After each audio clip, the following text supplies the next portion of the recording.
sometimes there's no feeling you recognize in your left leg? Does the bleeding you'll do anyway offend you? Or can you make that a sacred drawing like Anamentieta that will heal us all?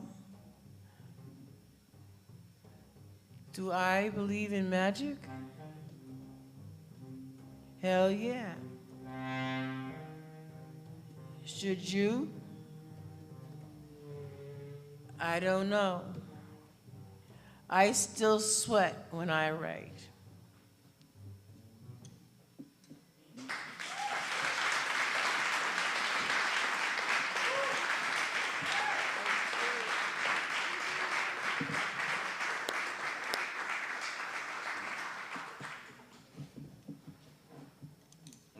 Okay.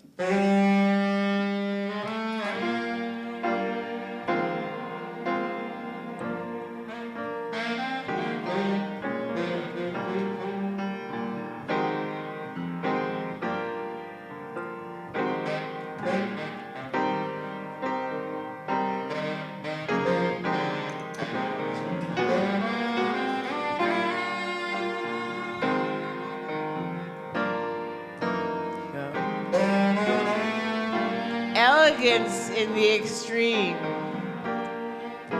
gives style to the hours of coaxing warmth out of nowhere. Elegant hoodlums. Oh. Elegant intellectuals. Elegant ornithologists. Elegant botanists. But elegance in the extreme helps most the stranger who hesitates to give what there is, who hesitates to give what there is for fear of unleashing madness, which is sometimes uninvolved with contemporary mores, archetypal realities, or graciousness. In the absence of extreme elegance, madness can set right in, like a burning gauze on Japanese silk. Though highly cultured, even the silk must ask. How is it that I burn up discreetly?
Hamiet, Bluiett, and London Lee.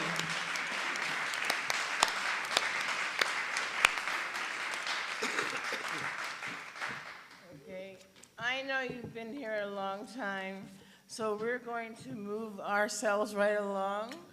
We're going to move ourselves back to the long-legged, sinewy-limbed young men in Robert Mapplethorpe's book. They're caught in time. They're in photographs. They cannot do anything about what they look like.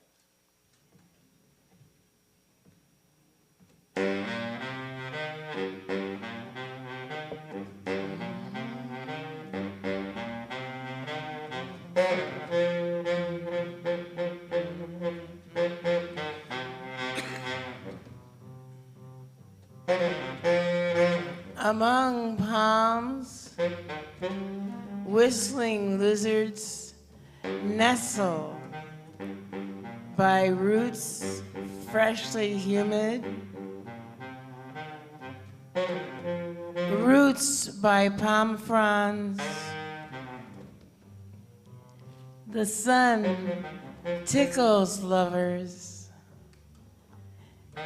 inviting them to make quickly some love in moist sands, seeping through toes.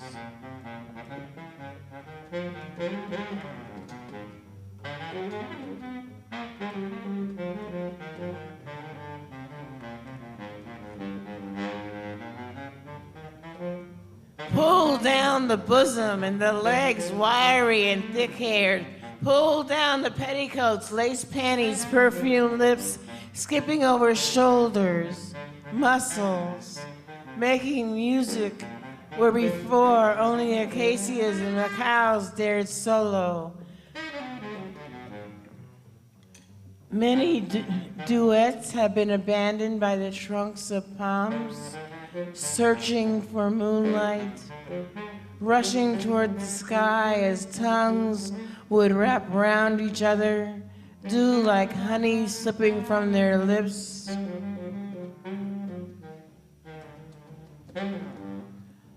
Whole skies fallen by their feet.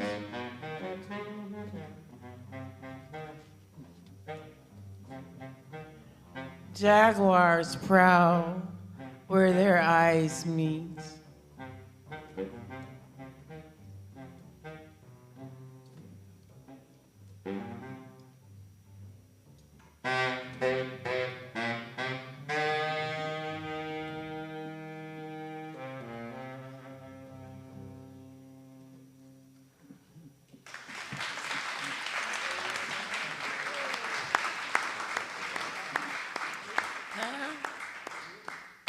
That was wonderful. What? Yes. We want to bow.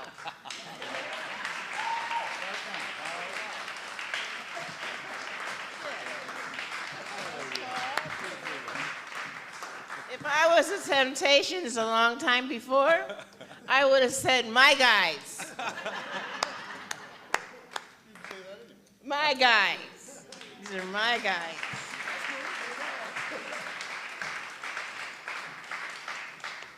Okay, so you want to do that one last one, or you want to? Yeah, let's do that. We'll do. We have one. We have one last love poem, and then we're gonna let you fly out and find your own. But this is a really great story, though. I should tell you this story.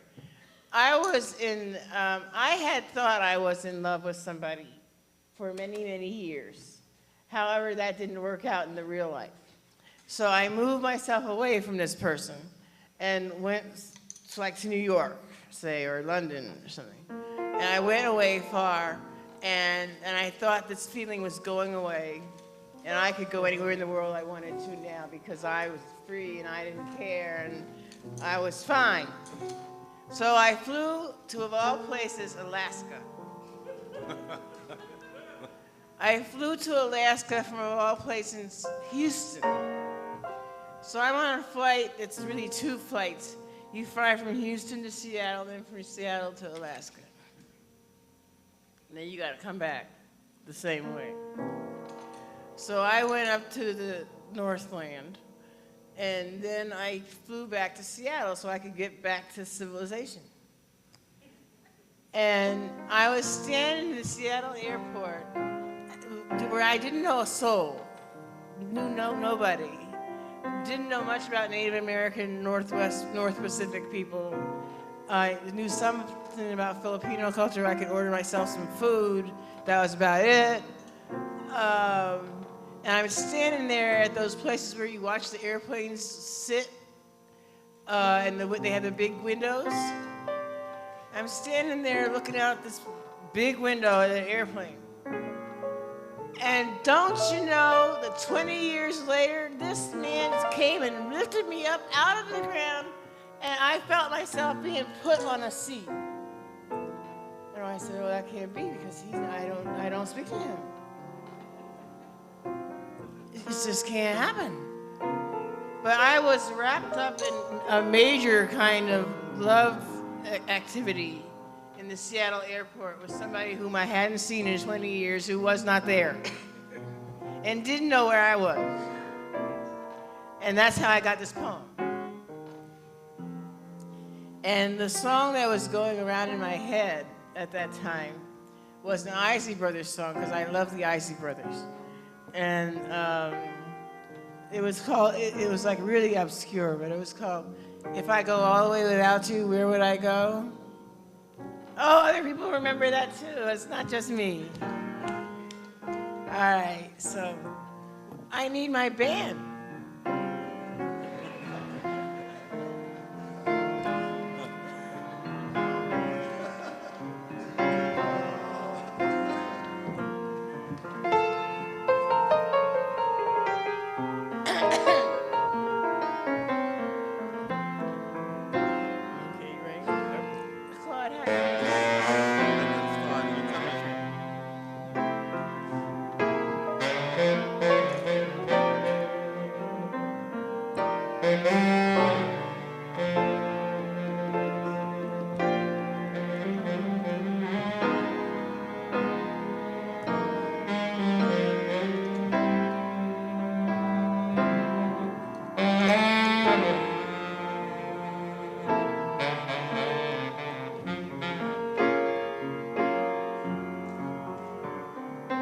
There, to the right of Venus, close to where your lion stalks our horizon, see, listen, glow scarlet, char scarlet, set my heart down there.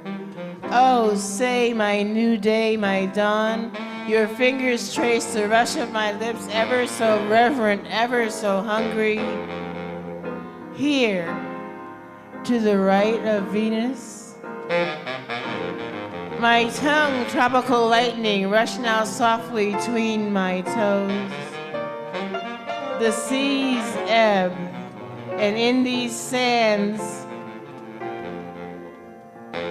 I've come back, an unpredictable swell, a fresh water lily in the North Atlantic.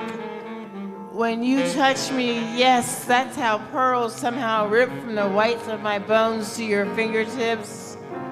Incontrovertible hard Chicago Rococo implications, and this, your second touch, forbids a thing less than primordial fluidity.